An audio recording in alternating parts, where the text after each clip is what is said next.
કામગીરીમાં 7 નંબરના ફોર્મ ભરાવી નામો કમી કરવાના કોંગ્રેસના આક્ષેપ પર રાજ્ય સરકારે પ્રતિક્રિયા આપી। પ્રવક્તા મંત્રી જીતુ વાઘાણીએ કહ્યું કે ચૂંટણી પંચ કે ભાજપ પર આક્ષેપ કરવાથી જનતા કોંગ્રેસને ક્યારેય નહીં સ્વીકારે।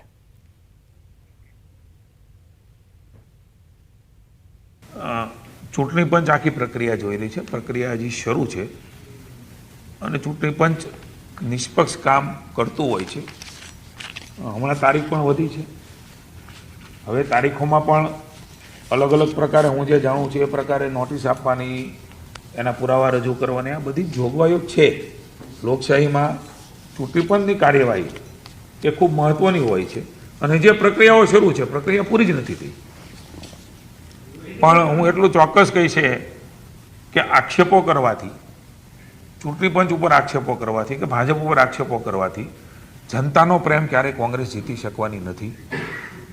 સત્તાની બહાર રહીને જેમ પાણી વગર માછલી તરફડે એમ સત્તા વગર કોંગ્રેસ તરફડતી હોય એ પ્રકારનું દૃશ્ય અત્યારે દેખાઈ રહ્યું છે।